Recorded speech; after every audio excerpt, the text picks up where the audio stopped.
जय श्री कृष्णा दोस्तों, जय माता दी। मैं हर्षद गुप्ता अपने यूट्यूब चैनल माँ फलोदी नर्सिंग वाला पर आप सभी का हार्दिक अभिनंदन करता हूँ। जैसा कि आप सभी को पता है, अपन ने अपनी साइकेट्रिक स्टार्ट की थी, जिसमें अपन ने 3 चैप्टर पढ़ लिए थे, 3 पार्ट पढ़ लिए थे। पार्ट फर्स्ट में इंट्रो, पार्ट सेकंड में था अपना हिस्टोरिकल डेवलपमेंट और पार्ट थर्ड में था अपना माइंड के कंपोनेंट, जिसमें अपन ने कॉन्शियसनेस के बारे में पढ़ा था और मेमोरी के बारे में पढ़ा था। आवाज़ आ रही है सभी को? आवाज़ क्लियर है?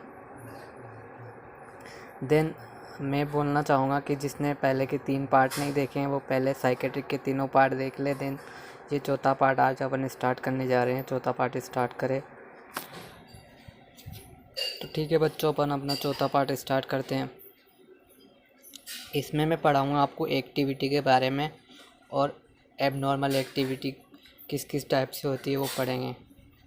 ठीक है बच्चों, अपन आज अपनी क्लास स्टार्ट करते हैं एक्टिविटी के बारे में। तो हर क्लास स्टार्ट करने से पहले मैं आपको एक थॉट बोलूँगा। तो आज का थॉट है, ज़िंदगी जीना आसान नहीं होता, ज़िंदगी जीना आसान नहीं होता, बिना संघर्ष कोई महान नहीं होता। ज़िंदगी जीना आसान नहीं होता, बिना संघर्ष कोई महान नहीं होता। और जब तक ना लगे हथौड़े की चोट तो पत्थर भी कभी भगवान नहीं होता। जब तक ना लगे हथौड़े की चोट तो पत्थर भी कभी भगवान नहीं होता।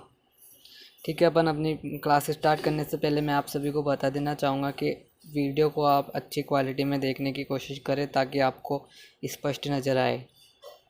ठीक है बच्चों, 720 में देखने की कोशिश कीजिएगा।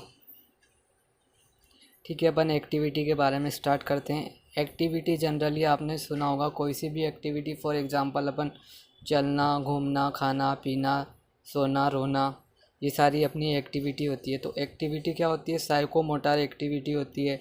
बॉडी के जो फिजिकल मूवमेंट होते हैं उनको एक्टिविटी बोला जाता है ना।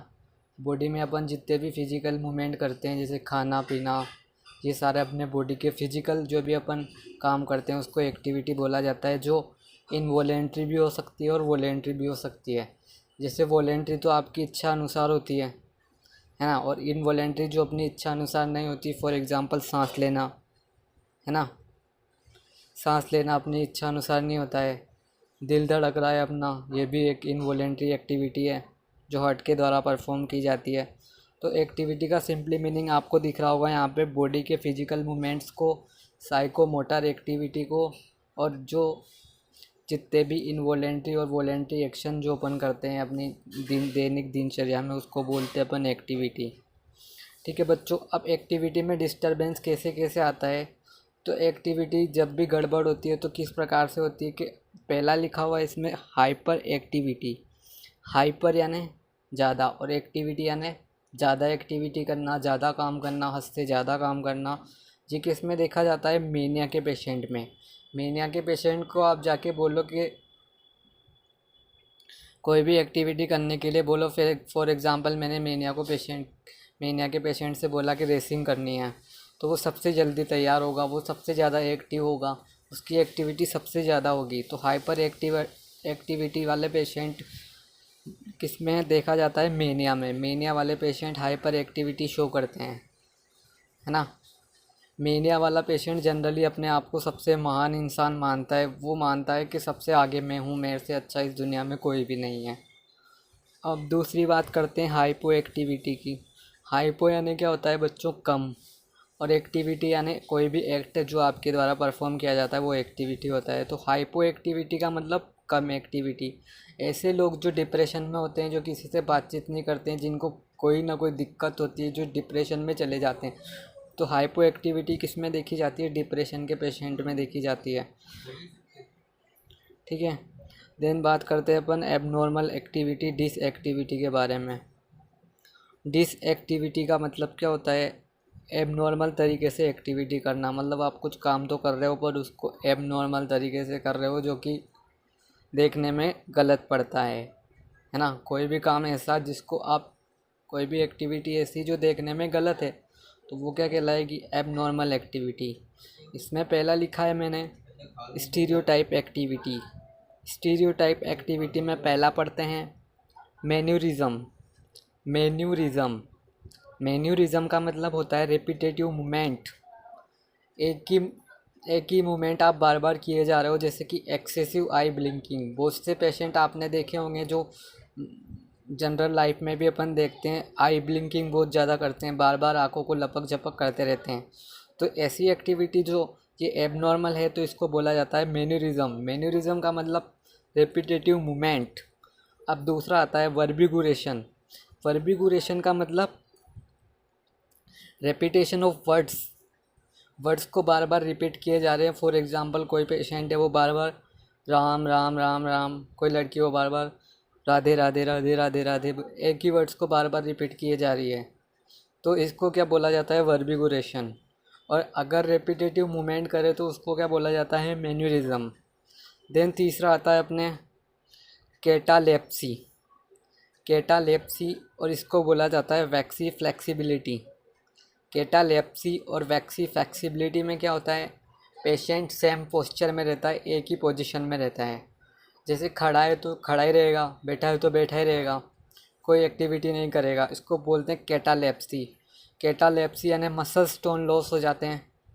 मसल्स टोन लॉस हो गया, मसल्स में टोनेसिटी नहीं बची, तो एक्टिविटी करेगा कैसे?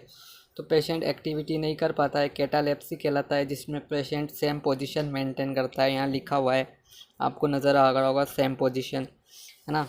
देन आता है अपने इकोलेलिया। इकोलेलिया में क्या होता है? रिपीटेशन ऑफ हियर्ड स्पीच, यानी कि रिपीट तो करेगा पर जो आप बोलोगे ना उससे वही चीज़ वो बार बार बोलेगा, है ना। ये होता है इकोलेलिया। जैसे कि आप तोते को, आपने तोता देखा होगा, तोते को अपन जो चीज़ बोलते हैं वो वैसा का वैसे रिपीट कर देता है। तो इकोलेलिया को क्या बोलते हैं? रिपीटेशन ऑफ हियर्ड स्पीच, है ना। जैसे तोतों को बोला खाना खा ले, तो तोता भी अपन को बोलेगा खाना खा ले। तो इसको पैरट लाइक स्पीच भी बोला जाता है ना। Parrot like speech. और इकोलेलिया का मतलब है रिपीटेशन ऑफ हियर्ड स्पीच, जैसा सुना है वैसा ही बोल रहा है ना। इकोप्रेक्सिया। इकोप्रेक्सिया का मतलब क्या है? रिपीटेशन ऑफ ऑब्जर्व एक्ट, जैसा आप करते हो वैसा ही सामने वाला करता है ना। जैसे मंकी लाइक एक्ट, जैसे मंकी को अपन पत्थर से मारते हैं, है ना, तो मंकी भी अपन को उस पत्थर को कैच करके उल्टा अपने ही मार देता है। यानी कि पेशेंट जैसा देखता है सेम टू सेम वैसा ही करता है। इसको बोलते हैं इकोप्रेक्सिया। इकोप्रेक्सिया का मतलब रिपीटेशन ऑफ ऑब्जर्व एक्ट, जो आप देखोगे वैसा ही पेशेंट करेगा, है ना। इकोलेलिया का मतलब है रिपीटेशन ऑफ हियर्ड स्पीच, जैसा आप बोलोगे पेशेंट भी वैसा ही बोलेगा, same like as a parrot. तो इसको पैरट लाइक वॉइस भी बोला जाता है ना। देन अपन आगे पढ़ते हैं। आगे लिखा हुआ है वोलेंस। वोलेंस का मतलब आप घर में सुना होगा। वोलेंस का मतलब है लड़ाई झगड़ा, हार्मफुल एक्ट। वोलेंस एक ऐसी एक्टिविटी है जो दूसरों को हार्म पहुंचाने के लिए या फिर दूसरे के नुकसान के लिए की जाती है। तो वोलेंस किसे बोलते हैं? कोई भी हार्मफुल एक्ट जो आपके द्वारा परफॉर्म किया जाता है ना। लड़ाई झगड़ा होना, यही वोलेंस है। अब सबसे बड़ी बात आती है, अब लिखा हुआ है कंपल्सन।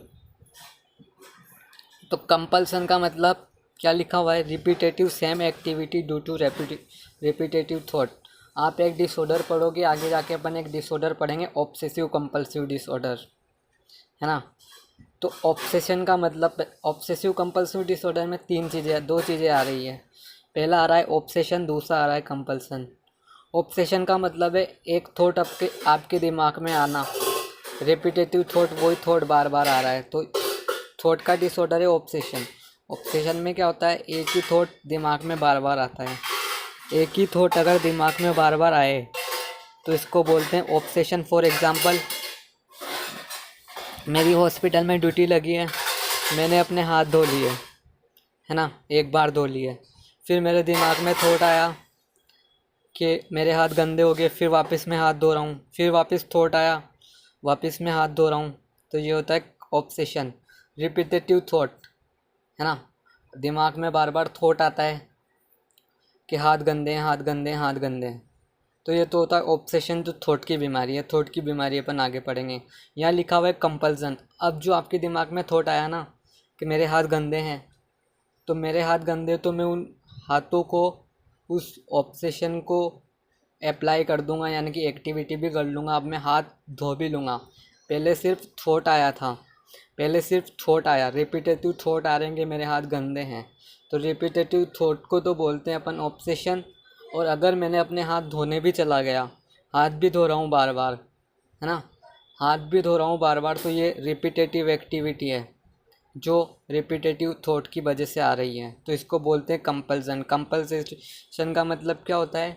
कंपल्सन का मतलब रिपीटेटिव एक्टिविटी करना, काय की वजह से? रिपीटेटिव थॉट की वजह से। तो यहाँ लिखा हुआ है repetitive same activity due to repetitive thought. एक ही प्रकार का थॉट बार बार दिमाग में आ रहा है और उसकी वजह से आप बार बार हाथ धो रहे हो, तो ये कंपल्सन हो गया। देन पढ़ते हैं अपन नेगेटिविटीज़। नेगेटिविटीज़ का मतलब होता है जैसे आप पेशेंट को बोलोगे तो वो उसका उल्टा करेगा। जैसे ये बच्चों में देखा जाता है। नेगेटिविटीज़ का मतलब जैसे आपने पेशेंट को बोला अपना मुंह खोलो, तो पेशेंट अपना मुंह बंद कर लेगा, और पेशेंट को आपने बोला अपना मुंह बंद करो, तो पेशेंट अपना मुंह खोल लेगा। ये होता है जैसा आप बोलते हो ना, उसका नेगेटिव चीज़ पेशेंट करता है। जैसे कि इसमें लिखा हुआ है, अब पेशेंट को क्या बोला अपन ने, अपना मुंह खोलो, उसने अपना मुंह बंद कर लिया। फिर पेशेंट को बोला अपना मुंह बंद करो, तो उसने अपना मुंह खोल लिया।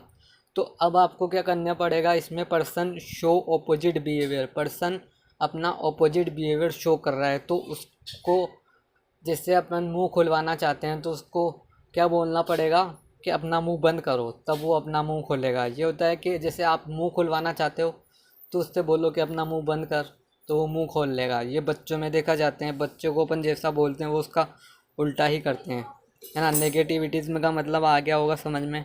नेगेटिव अपोजिट रेस्पॉन्स, जो जैसा अपन बोलेंगे उसका उल्टा पेशेंट करेगा। मुंह खोलने की बोलेंगे मुंह बंद कर लेगा, है ना। तो अपन को सही चीज़ करवाने के लिए उसको उल्टा बोलना पड़ेगा। जैसे कि अपन मुंह खुलवाना चाहते हैं, तो मुंह खुलवाने के लिए अपन को क्या बोलना पड़ेगा? अपना मुंह बंद कर लो, तो पेशेंट अपना मुंह खोल लेगा। ये सारी एक्टिविटी के डिस्टर्बेंस है। आई होप आपको ये अच्छे लगे होंगे, है ना।